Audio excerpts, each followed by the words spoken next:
Baru ke reformasi. Nah, hari ini saya akan melanjutkan pembahasan tentang kebijakan-kebijakan yang dilakukan oleh, beberapa presiden ketika pada masa reformasi waktu itu. Ya, seperti yang kalian ketahui, pemerintahan transisi setelah Orde Baru ke reformasi itu waktu itu dipegang oleh B.J. Habibie. Maka yang akan kita bahas pertama kali adalah kebijakan yang dilakukan oleh B.J. Habibie. Ya, pemerintahan B.J. Habibie waktu itu mengawali era reformasi dengan menghadapi ketidakstabilan dan juga ancaman karena disintegrasi banyaknya kerusuhan di era 98 waktu itu. Nah, setelah pelantikannya, MPR memberikan mandat kepada B.J. Habibie untuk memimpin pemerintahan transisi yang nantinya di tahun 99 nantinya akan melakukan pemilu. Nah, di sini ada beberapa kebijakan yang dilakukan oleh B.J. Habibie. Yang pertama adalah pembebasan tahanan dan narapidana politik. Nah, seperti yang kalian ketahui di masa Orde Baru banyak sekali waktu itu tahanan-tahanan politik. Kenapa? Karena mereka itu mengkritik pemerintahan pada masa Orde Baru waktu itu. Jadi karena di masa Orde Baru itu rezimnya terbilang otoriter, ketika ada orang-orang yang melakukan kritik politik itu biasanya ditangkap dan juga dijadikan tahanan. Bahkan nggak cuma ditangkap, kebanyakan aktivis waktu itu, baik aktivis buruh seperti Marsinah waktu itu kan, itu meninggal, terus juga kayak Wiji Tukul sampai hari ini nggak ketemu. Nah, kalau untuk narapidana politik itu waktu itu di masa Orde Baru banyak yang ditahan. Nah, ketika pemerintahan B.J. Habibie ini banyak yang diberikan amnesti atau pengampunan, bahkan juga dibebaskan waktu itu. Contohnya waktu ada Sri Bintang Pamungkas, terus juga ada Muchtar Pakpahan yang waktu itu adalah sebagai ketua Serikat Buruh. Nah, ini adalah contoh dari beberapa orang yang dibebaskan, yang diberikan amnesti oleh B.J. Habibie. Selainnya banyak tahanan-tahanan politik lain yang pada masa Orde Baru itu mengkritik pemerintahannya Soeharto. Nanti di masa Habibie ketika ditinjau ulang kasusnya ternyata tidak terlalu bahaya gitu. Nah, maka di masa B.J. Habibie ini dibebaskan. Selanjutnya, yang kedua itu ada kebebasan pers. Nah, seperti yang kita tahu juga, pers pada masa Orde Baru itu kan sangat dikekang ya. Bahkan ada kayak berbagai macam media pers waktu itu, kayak misalkan Kompas, terus Tempo gitu-gitu. Itu dulu banyak yang dibredel pada masa Orde Baru, pada masa Soeharto. Kenapa?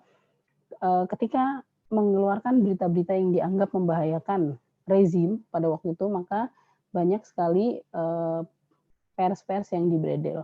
Nah, di masa B.J. Habibie ini nantinya dia akan menjamin kemerdekaan pers pada waktu itu dengan mengeluarkan RUU pers yang nantinya akan menjamin perlindungan bagi pers itu sendiri. Terus juga yang ketiga itu ada pembentukan partai politik.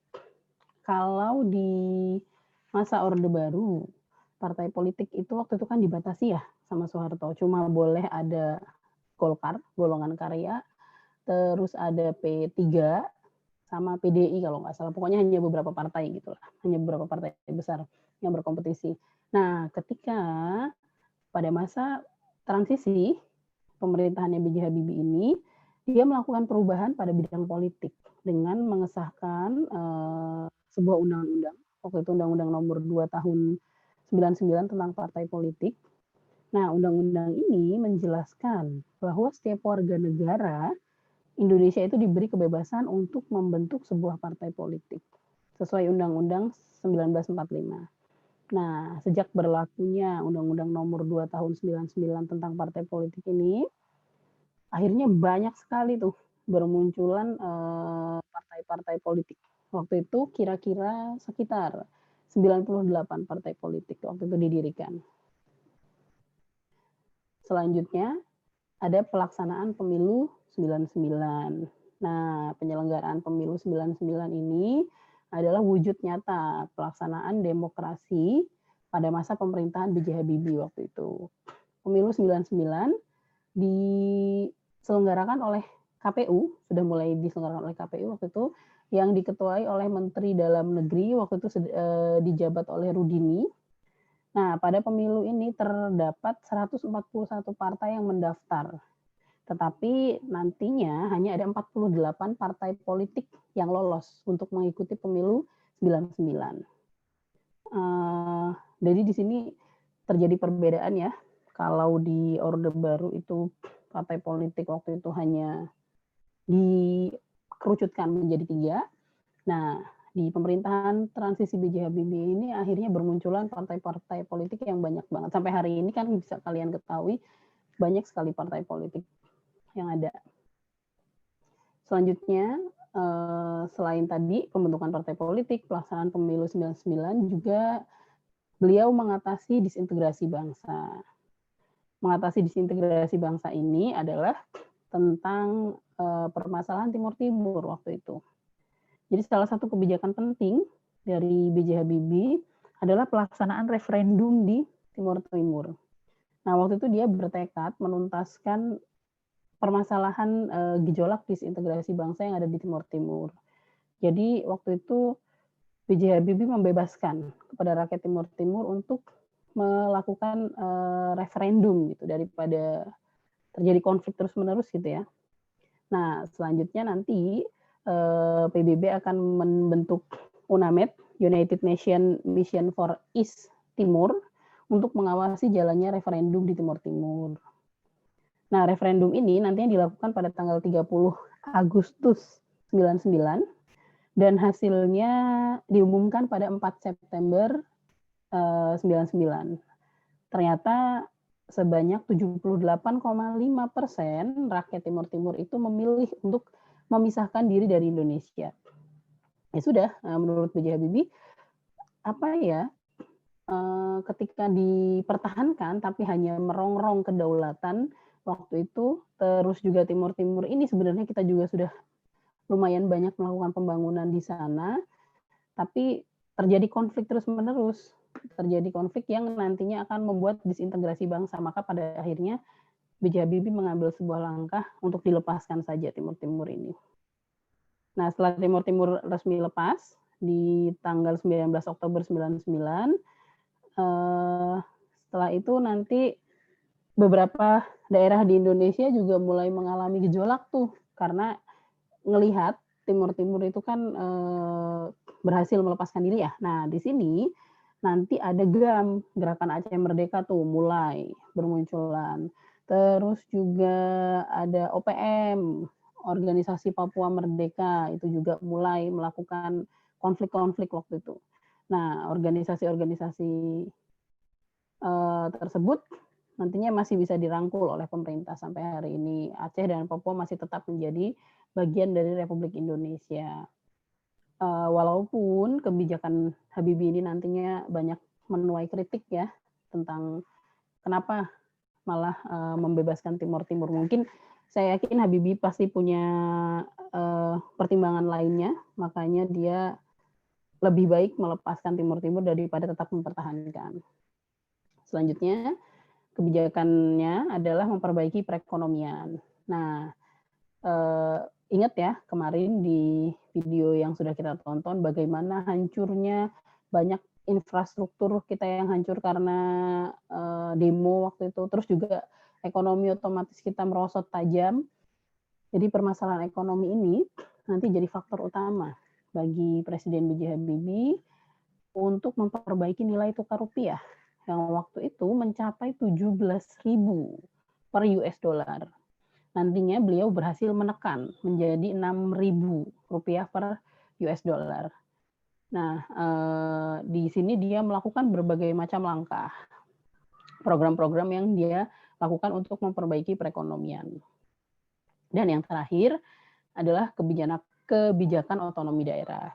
Salah satu eee, isi dari salah satu isi dari tuntutan, reformasi waktu itu adalah tentang, otonomi daerah.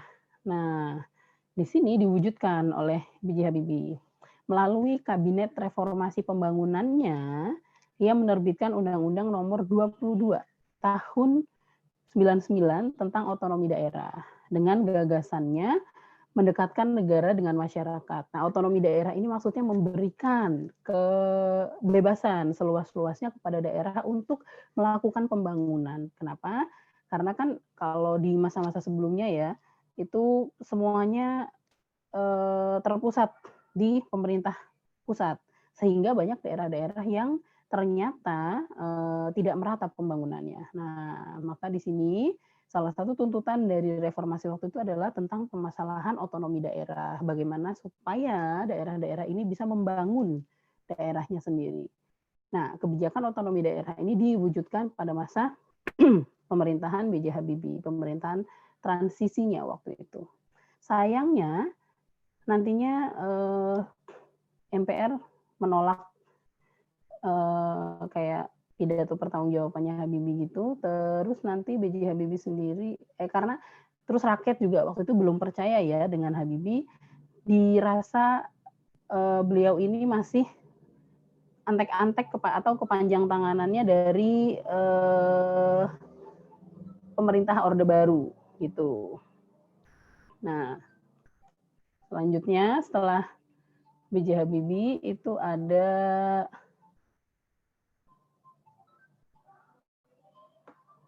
pemerintahan Abdurrahman Wahid. Pemerintahan Abdurrahman Wahid waktu itu juga banyak kebijakan-kebijakan yang dilakukan. Yang pertama ada pemisahan Polri dan TNI. Pemisahan Polri dan TNI ini karena dirasa waktu itu TNI atau ABRI ya di masa Orde Baru ini merupakan kayak punya dui fungsi. Jadi bisa masuk ke permasalahan politik juga menangani masalah militer. Nah, nantinya di sini akan dipisahkan antara Polri dan ABRI. Kalau di masa Orde Baru dikenalnya dengan nama ABRI, nanti di masa pemerintahan Abdurrahman Wahid ini ABRI diganti namanya menjadi TNI. Nah, di sini dilakukan agar kepolisian itu lebih fokus terhadap pelayan masyarakat saja dalam bidang keamanan. Terus yang TNI ini nantinya sebagai pertahanan negara. Jadi agar ada perbedaan tugas waktu itu antara polisi dan juga TNI. Terus selanjutnya ada pengakuan agama Konghucu. Pengakuan agama Konghucu. Di sini kan Abdurrahman Wahid atau Gus Dur itu salah satu julukannya salah satu hal yang dilakukan waktu itu di pemerintahannya adalah pengakuan tentang agama Konghucu di Indonesia. Pada 17 Januari 2000, Presiden Abdurrahman Wahid menerbitkan keputusan Presiden nomor 6 tahun 2000 waktu itu mengenai pemulihan hak-hak sipil penganut agama Konghucu. Nah, sejak saat itu agama Konghucu diakui sebagai salah satu agama di Indonesia. Nah, salah satu bukti dari pengakuan agama Konghucu itu adalah diselenggarakannya perayaan Imlek dan di Indonesia. Terus juga di sini menunjukkan bahwa Abdurrahman Wahid ini sebagai seorang tokoh yang sangat menghargai pluralitas dan juga toleransi. Selanjutnya, kebijakan yang ketiga adalah mengatasi disintegrasi di wilayah Irian Jaya. Nah, tadi ya, Irian Jaya ini kan ada OPM, Organisasi Papua Merdeka, di masa Habibie juga sudah mulai muncul waktu itu. Nah, Presiden Abdurrahman Wahid ini tidak memberikan tuntutan referendum yang digaungkan oleh Irian Jaya waktu itu. Nah, terus beliau malah waktu itu lebih menawarkan tentang masalah otonomi daerah. Jadi bagaimana Irian Jaya ini nantinya membangun wilayahnya sendiri melalui otonomi daerah. Itu salah satu cara beliau untuk mengatasi disintegrasi di wilayah Irian Jaya. Selanjutnya pada masa pemerintahan Abdurrahman Wahid juga masih konsen terhadap kebebasan pers ya, selain tadi di masa transisinya B.J. Habibie, kebebasan pers di masa pemerintahan Abdurrahman Wahid ini dilakukan dalam upaya mewujudkan kebebasan pers dengan cara menghapus Departemen Penerangan waktu itu. Kenapa? Karena keberadaan Departemen Penerangan dianggap merugikan. Karena Departemen Penerangan ini dianggap mengendalikan informasi yang akan disampaikan oleh pers. Maka Departemen Penerangan ini dihapuskan, lalu kebebasan pers ini benar-benar muncul di Indonesia, bahkan hari ini ya bisa dibilang kadang agak kebablasan gitu ya, antara berita propaganda, berita hoax itu juga tidak bisa difilter gitu dengan baik. Selanjutnya, yang terakhir kebijakannya Abdurrahman Wahid adalah membangun kerjasama dengan luar negeri. Waktu itu dilakukan dengan negara-negara sekitar di wilayah Asia Tenggara. Beliau juga banyak melakukan kunjungan ke beberapa negara dengan untuk membangun kerjasama dengan luar negeri. Nah, pemerintahan Abdurrahman Wahid ini waktu itu sayangnya banyak menimbulkan kontroversi. Kenapa? Karena dalam perkembangannya ya, Abdurrahman Wahid ini ternyata banyak mengeluarkan kebijakan-kebijakan yang nantinya dinilai kontroversi. Contohnya waktu itu beliau tiba-tiba mengeluarkan pemberlakuan dekret yang isinya adalah tentang pembubaran DPR dan MPR. Terus juga ingin mengembalikan kedaulatan di tangan rakyat. Selanjutnya juga beliau bermaksud untuk membekukan Partai Golkar waktu itu sebagai salah satu bentuk perlawanannya terhadap Golkar. Nah, akhirnya dekret yang dikeluarkan oleh Abdurrahman Wahid ini tidak diakui oleh MPR karena dia mau membubarkan DPR dan MPR waktu itu. Maka akhirnya pada bulan November 2000 151 anggota DPR waktu itu menandatangani sebuah petisi yang intinya memakzulkan pemerintahan Abdurrahman Wahid. Nah, akhirnya pemerintahan Abdurrahman Wahid ini dimakzulkan oleh MPR pada 23 Juli 2001. Selanjutnya akan pada masa Abdurrahman Wahid ini beliau menjabat dengan Megawati sebagai wakilnya. Maka ketika Abdurrahman Wahid ini dimakzulkan, diturunkan waktu itu, yang mengisi kursi selanjutnya adalah Megawati. Seperti itu. Maka yang selanjutnya akan kita bahas adalah pemerintahan Megawati. Nah, kalau Megawati ini, dia didampingi oleh Hamzahas waktu itu. Terus kabinetnya adalah kabinet gotong royong. Nah, di sini pemerintahan Megawati itu punya beberapa kebijakan. Yang pertama reformasi bidang politik dan hukum. Nah, pada reformasi bidang politik dan hukum ini, yang pertama beliau melakukan amandemen Undang-Undang Dasar 1945 yang isinya waktu itu adalah pemilihan presiden dan wakil presiden Republik Indonesia selanjutnya akan dipilih secara langsung oleh rakyat. Nah, nantinya ini akan terrealisasi pada tahun 2004. Itu adalah salah satu yang diamandemen oleh beliau. Karena kan, saya lupa menyampaikan, karena pada masa pemilihannya Abdurrahman Wahid dan juga Megawati sebagai wakilnya itu masih dipilih oleh MPR waktu itu. Nah, beliau melakukan amandemen Undang-Undang 1945, yaitu tentang pemilihan secara langsung yang akan dilakukan oleh rakyat. Nantinya akan dilakukan pada tahun 2004. Selanjutnya, beliau juga membentuk Komisi Pemberantasan Korupsi dan juga Pengadilan Tipikor, Tindak Pidana Korupsi.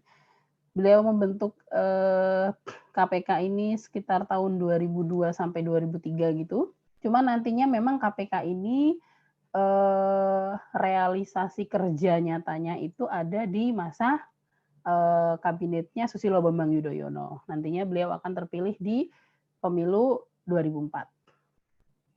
Lanjut, selain reformasi bidang politik dan hukum, pemerintahan Megawati Soekarno Putri ini juga berkonsentrasi tentang permasalahan reformasi ekonomi. Di sini beliau melakukan perluasan kesempatan kerja dan juga peluang usaha.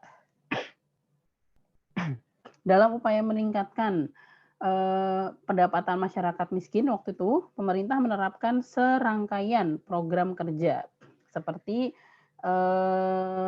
perluasan kesempatan dan peluang usaha dengan dana bergulir, terus juga memberikan fasilitas kredit dengan bunga rendah waktu itu. Terus juga selain perluasan kesempatan kerja dan peluang usaha, beliau juga melakukan banyak pelatihan-pelatihan di BLK, Balai Latihan Kerja. Terus yang kedua, reformasi ekonominya adalah menetapkan program kompensasi pengurangan subsidi BBM. Jadi program pengentasan masyarakat miskin juga dilakukan melalui program kompensasi pengurangan subsidi BBM dengan dana 4,4 triliun waktu itu. Dana ini dialokasikan untuk mendukung kegiatan penyediaan beras murah waktu itu, terus air bersih, pelayanan kesehatan, pelayanan pendidikan, dan juga dana bergulir ekonomi lainnya. Ini adalah reformasi ekonomi yang dilakukan oleh Megawati Soekarno Putri. Selanjutnya ada pemilu 2004. Ini merupakan pemilihan pertama presiden dan wakil presiden oleh rakyat Indonesia secara langsung, maka bisa dianggap sebagai demokrasi yang sebenarnya di Indonesia waktu itu. Terus juga, tapi sayangnya di pemilu 2004 ini beliau kalah oleh Susilo Bambang Yudhoyono. Nah, pemilu 2004 ini nanti diselenggarakan dalam 2 tahap. Kenapa? Karena waktu itu tahap 1 tidak ada yang melebihi suara 50% kalau nggak salah. Maka dilakukan dalam 2 tahap. Nah, selanjutnya adalah pemerintahan dari Susilo Bambang Yudhoyono yang terpilih lewat pemilu secara langsung di tahun 2004. Ya, pemerintahan Susilo Bambang Yudhoyono ini ada 2 kali, karena memang beliau menjabat selama 2 periode ya. Yang pertama itu dengan wakilnya Yusuf Kala. Nah, di sini dibagi dalam 3 bidang kebijakan. Yang pertama ada bidang politik. Nah, ketika menjabat di awal pemerintahannya, Susilo Bambang Yudhoyono juga sudah dihadapkan dengan masalah disintegrasi bangsa. Waktu itu konflik Aceh tentang permasalahan GAM. Nah, nantinya di sini di masa Presiden Susilo Bambang Yudhoyono, beliau berhasil mengatasi konflik Aceh ini dengan cara melakukan perundingan damai dan juga menandatangani MOU waktu itu atau Memorandum of Understanding yang waktu itu dilakukan di Helsinki. Nah, dari situ nantinya agak sedikit mereda tentang permasalahan konflik Aceh sendiri. Nah, kalau Yusuf Kala sendiri nantinya berhasil mengatasi konflik Poso. Terus juga beliau memberantas illegal logging karena di masa pemerintahannya ini banyak terjadi aktivitas pembalakan liar atau illegal logging. Nah, ini mendapat perhatian yang cukup signifikan di masa pemerintahannya. Pemerintahan Susilo Bambang Yudhoyono dan juga Yusuf Kala membentuk Pokja khusus penanganan illegal logging yang beranggotakan lintas menteri di bawah koordinasi Menko Kesra waktu itu untuk lebih mengefektifkan pemberantasan illegal logging. Terus juga dihadapkan dengan pemberantasan terorisme. Waktu itu banyak terjadi bayang-bayang terorisme di masa itu, maka ini juga menjadi salah satu konsentrasi dari Susilo Bambang Yudhoyono dan juga Yusuf Kala waktu itu untuk memberantas aksi terorisme. Terus untuk bidang hukum itu ada penegakan hukum dan juga pemberantasan korupsi. Nah, penegakan hukum dan pemberantasan korupsi ini menjadi salah satu prioritas utama dari Kabinet Indonesia Bersatu. Atas dasar itu, Presiden mengeluarkan instruksi Presiden atau Inpres tentang percepatan pemberantasan korupsi. Nah, dalam Inpres ini menyebutkan Presiden memerintahkan kepada seluruh kementerian, Jaksa Agung, Panglima TNI, Kapolri, hingga kepala daerah untuk mencegah dan memberantas korupsi. Nah, dalam rangka pemberantasan korupsi ini merupakan wujud kerja nyata KPK di masanya. Yang waktu itu KPK mulai didirikan itu di masa Megawati Soekarno Putri. Selanjutnya ada kebijakan bidang ekonomi, yaitu memperbaiki iklim investasi, terus juga meningkatkan kesejahteraan dan menanggulangi kemiskinan. Ya, ini adalah kebijakan yang dilakukan oleh SBY dan Yusuf Kala dengan kabinetnya adalah Indonesia Bersatu. Nanti di pemerintahan selanjutnya, Susilo Bambang Yudhoyono akan maju sekali lagi menjadi calon presiden, tapi di sini beliau tidak berpasangan dengan Yusuf Kala lagi, tapi dengan Budiono waktu itu. Nah, kabinetnya disebut sebagai Kabinet Indonesia Bersatu Jilid 2. Nah, pada pemerintahan Susilo Bambang Yudhoyono dan Budiono waktu itu ada sekitar 4 kebijakan penting yang dilakukan, yaitu yang pertama adalah peningkatan pelayanan publik. Peningkatan pelayanan publik ini menjadi salah satu tindak lanjut dari reformasi birokrasi yang dilaksanakan oleh pemerintah waktu itu. Nah, program-program tersebut diwujudkan dengan kebijakan OSS, yaitu One Stop Service, mekanisme pengaduan, standar kompetensi jabatan, dan juga layanan pertahanan waktu itu. Terus juga pemerintah mulai menerbitkan kartu Jamkesmas waktu itu, yaitu jaminan kesehatan masyarakat yang bisa digunakan oleh warga miskin untuk mengakses pelayanan kesehatan secara gratis. Tapi waktu itu penggunaan tentang Jamkesmas ini belum seoptimal kartu-kartu yang dikeluarkan oleh kabinetnya Jokowi nantinya ya. Terus beliau juga meningkatkan kualitas pendidikan. Nah, usaha pemerataan dan perbaikan pendidikan di Indonesia pada masa SBY Budiono ini semakin gencar. Salah satunya adalah dengan memberdayakan para sarjana. Waktu itu termasuk saya, dilakukan perekrutan lulusan perguruan tinggi melalui program Sarjana Mendidik di Daerah Terluar, Tertinggal, dan Terdepan, SM3T. Jadi bagaimana SBY dan Budiono ini melihat wilayah-wilayah terdepan, terluar, tertinggalnya Indonesia ini jangan sampai lepas. Maka dirangkul melalui kebijakan pendidikan. Dikirimlah guru-guru di sana untuk merangkul masyarakat lewat pendidikan, menanamkan nasionalisme terhadap Indonesia lewat pendidikan. Maka saya juga salah satu alumni dari jebolan program ini, program dari SM3T di masa SBY dan Budiono waktu itu. Terus juga selanjutnya mewujudkan sistem good governance, itu pemerintahan Kabinet Indonesia Bersatu Jilid 2 berusaha mewujudkan sistem yang bagus, seperti pemberantasan korupsi di seluruh elemen pemerintahan. Terus nah, pada masa SBY ini banyak sekali ya kasus-kasus korupsi besar yang terungkap. Tapi dalam prakteknya tetap sih ternyata politisi juga masih banyak yang terlibat dalam kasus dugaan korupsi sampai hari ini. Yang terakhir, menekan angka pengangguran dan kemiskinan. Ini salah satu kebijakan ekonomi yang dilakukan oleh pemerintahan Susilo Bambang Yudhoyono dan Budiono. Nah, yang terakhir adalah pemerintahan Joko Widodo dan JK. Pemerintahan Joko Widodo dan Yusuf Kala ini dari 2014 sampai 2019. Ini adalah program-program atau kebijakan-kebijakan yang dilakukan oleh pemerintahan Joko Widodo pada waktu itu. Yang pertama ada perbaikan pelayanan.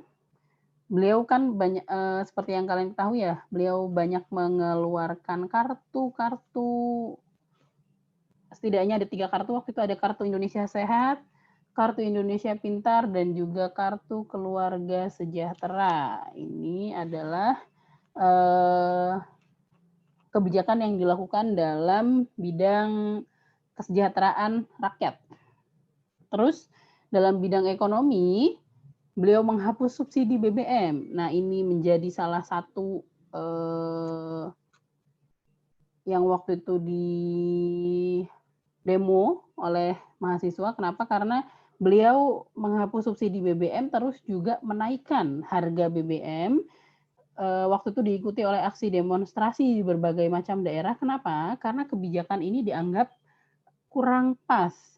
Beliau menaikkan harga BBM di saat harga minyak dunia sedang turun waktu itu.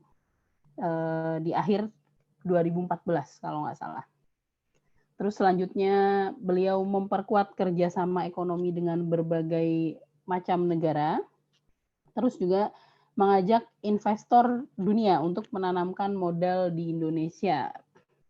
Nah, beliau juga melakukan kebijakan di bidang kelautan. Di bidang kelautan ini, waktu itu melakukan penangkapan kapal asing di perairan Indonesia lewat Menteri Kelautan waktu itu adalah Susi Pujiastuti. Dan juga menenggelamkan kapal asing yang melakukan illegal fishing. Ini adalah kebijakan kelautan yang waktu itu dilakukan di masa Joko Widodo. Saya ketika SM3T itu dapat di wilayah Anambas, itu di sekitar Laut Cina Selatan, itu memang banyak sekali di waktu itu ya, banyak sekali dilakukan illegal fishing yang dilakukan oleh negara-negara tetangga kita. Contohnya ada Thailand, terus juga Vietnam, Malaysia, itu adalah beberapa yang melakukan illegal fishing di sekitaran perairan Anambas dan Natuna waktu itu. Nah, di situ peran dari Menteri Kelautan waktu itu sangat terlihat ya. Waktu itu dengan mengirimkan banyak banget tentara, terus juga KRI untuk melakukan patroli. Terus juga saya melihat sendiri bagaimana waktu itu kapal-kapal asing banyak yang diledakkan dan ditenggelamkan. Terus juga awak kapalnya itu waktu itu ditahan di penjara waktu itu di sana. Itu adalah salah satu kebijakan yang memang benar-benar dirasakan waktu itu oleh masyarakat di sana. Karena memang ternyata dari negara asing itu ketika melakukan illegal fishing itu sangat merugikan. Mereka menggunakan kapal-kapal besar, terus juga menggunakan pukat. Jadi nelayan-nelayan kita sebagai nelayan lokal itu sangat berkurang waktu itu hasil tangkapan ikannya. Terus juga yang terakhir ada kebijakan pertambangan. Nah, kebijakan pertambangan ini Presiden Jokowi berhasil mengambil alih pertambangan minyak bumi di Blok Mahakam. Terus juga beliau mengambil alih 51% saham dari Freeport Indonesia yang ada di Papua. Ya, ini adalah kebijakan-kebijakan yang dilakukan mulai dari tadi B.J. Habibie, terus juga Abdurrahman Wahid, Megawati Soekarno Putri, terus ada Susilo Bambang Yudhoyono dengan Yusuf Kala, Susilo Bambang Yudhoyono dengan Budiono, dan yang terakhir adalah Joko Widodo dengan Yusuf Kala. Itu kebijakan-kebijakan yang dilakukan di era reformasi. Oh ya, kalian juga harus pahami nama-nama kabinet. Jadi biasanya nama-nama kabinet ini sering muncul di soal UTBK. Misalkan kabinet di masa tadi Megawati itu apa gitu ya, kabinet gotong royong. Terus tadi pokoknya biasanya saya sering sekali menemukan salah satu soal itu biasanya tentang nama kabinet dari salah satu pemerintahan tadi. Seperti itu. Ya, itu tadi yang bisa saya sampaikan untuk materi di bab ini tentang reformasi. Jadi kita sudah membahas kemarin bagaimana gambaran dari masa transisi Orde Baru ke reformasi, terus juga ini adalah kebijakan-kebijakan yang dilakukan pada masa reformasi. Nah, kita ngebut dulu ya, kita nggak usah ulangan dulu. Jadi di minggu depan nanti saya langsung masuk ke materi selanjutnya, supaya apa, nanti materi kita lebih cepat selesai, baru nanti di akhir setelah kita selesai membahas semua materi, kita bisa mengambil nilai ulangan harian gitu. Ya, sampai sini ada yang mau ditanyakan? Belum ada, Bu. Ada ya. Bu, kapan kita libur? Sabtu Minggu pasti libur, Cia. Bu, ya, menurut jadi, Ibu Pak zaman presiden siapa yang Indonesia tuh paling berkembang? Lah ini ya subjektif tuh kan, jadinya. Iya, ya, subjektif. Semua presiden itu punya peran masing-masing, punya kelebihan dan kekurangan masing-masing gitu. Jadi nggak bisa. Iya kan menurut Ibu? Nggak bisa lah kalau misalkan ditanya bisa menurut saya yang paling berkembang gitu. Bisa lah. Semuanya. Bisa. Ini kamu pertanyaan retoris ini. Pengalihan isu nih. Pengalihan isu. Oke, yang lain ada yang mau ditanyakan? Untuk kebijakan. Ibu, saya mau nanya. Jawab. Nanya nggak dijawab. Malah nanya pertanyaan lain. Kurang kamu pertanyaannya retoris.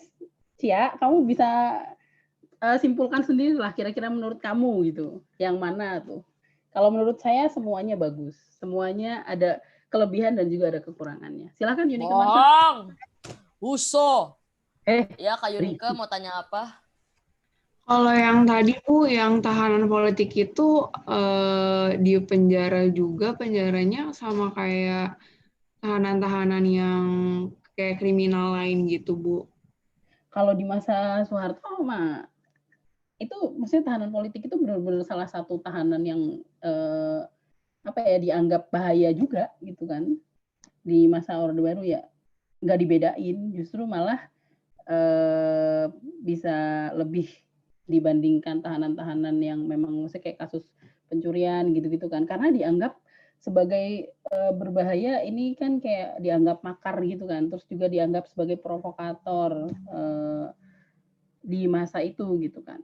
Tapi ternyata ketika Soeharto nanti turun, terus di masa B.J. Habibie, setelah dicek ulang ya nggak sebahaya itu gitu kan. Makanya akhirnya banyak yang diberikan amnesti, pengampunan waktu itu, bahkan juga dibebaskan gitu. Jadi tahanannya itu bahkan bisa lebih dari yang ini ya, kejahatan yang ini ya, Yunike Marsha, karena kan salah satu isu politik pokoknya waktu itu di masa Soeharto itu benar-benar jadi isu yang menurut di rezim itu adalah sebagai hal yang berbahaya, Yunike Marsha. Oke Bu, makasih Bu. Ya. Yang lain? Owen ini tadi ikut semua ya? Sempat gabung semua ya? Ikut semua kok Bu. Kecuali satu. Siapa? Mokhtar Rusabil sakit. Oh iya. Tadi Bu Tas sudah ini. Kalau Mokhtar Rusabil itu sakit. Yang lain paham semua? Kayak kalau kebijakan nggak sulit lah. Maksudnya tadi pakai ditulis pendeknya aja kalian juga bisa mengembangkan sendiri gitu kan. Selain tadi sudah saya jelaskan. Nanti jadi di minggu depan kita lanjut ke materi selanjutnya dulu ya. Kita biar agak cepat menyelesaikan materi. Nanti baru setelah itu kita janjian lagi tuh kapan. Kita masih ada 2 bab lagi tapi nggak terlalu banyak materinya. Jadi bisa agak kita kejar. Selanjutnya kalau misalkan mau latihan soal juga nanti bisa untuk menuju US. Cia, kamu ngapain, Cia? Oke, yang lain cukup? Nggak ada yang mau ditanyakan? Bu, kalau rambut saya kayak gini lagi keren kali ya, Bu? Orang saya nggak kelihatan itu rambut kamu gimana. Oh iya. Aneh itu. Bu, nggak jawab keren, Cia. pertanyaan Cia dong, Bu. Yang mana? Yang Kan? tadi. Itu Bagus loh pertanyaannya. Ya, itu pertanyaan bagus, tapi itu sebenarnya pertanyaan retoris gitu. Jadi susah untuk dijawab. Retoris, ambil-ambil kata-kata saya aja. Ibu. Ya susah kalau mau pemerintahan siapa gitu lah. Semuanya kan pemerintahan itu punya. Kan secara subjektif dari point of view ibu, kan ibu sebagai orang yang sudah lebih berumur, sudah lebih berumur. mengerti. Nggak tahu, saya juga bingung. Semuanya punya plus dan minus masing-masing. Nah, ini Jadi takut nggak ada ketangkep yang- nih. Yang ini takut ketangkep. nggak ada yang- Ini takut ketangkep. Takut Kalau takut ditangkep. ketangkep ngomong aja, Bu. Takut ketangkep ngomong aja, Bu. Memang gitu, nggak boleh kita menggiring suatu opini berdasarkan subjektivitas kita tuh nggak boleh gitu loh. Nggak Ya, menggiring apalagi- dong, Bu. Saya kan nggak merasa digiring. Ya tetap aja. Makanya itu, jadi nggak bisa saya menjawabnya gitu. Oke, kalau nggak ada yang mau ditanyakan, ini bener nih, udah nggak ada yang mau tanya. Bon, PUBG yuk. Oh, PUBG. Oke, kalau nggak ada yang mau ditanyakan, berarti kita akhiri sampai di sini pertemuan hari ini. Nanti kita jumpa lagi di minggu depan dengan materi selanjutnya. Itu adalah tentang Singasari. Bukan Singosari. Tentang kebijakan Indonesia waktu itu terhadap perdamaian dunia. Jadi kayak tentang Konga, kontingen Garuda, kita waktu itu ngirim kemana aja gitu-gitu. Pokoknya tentang bagaimana peran Indonesia menjaga ketertiban dunia. Oke, ya itu saja yang bisa sampaikan hari ini. Semoga bermanfaat, terus juga bisa dipahami oleh kalian. Saya akhiri. Wabillahi taufiq wal hidayah. Wassalamualaikum warahmatullahi wabarakatuh. Waalaikumsalam Waalaikumsalam. Terima kasih, Bu. Waalaikumsalam, makasih, Bu. Ya, silakan istirahat menuju ke pelajaran selanjutnya. Recordingnya matiin dong. Ya, saya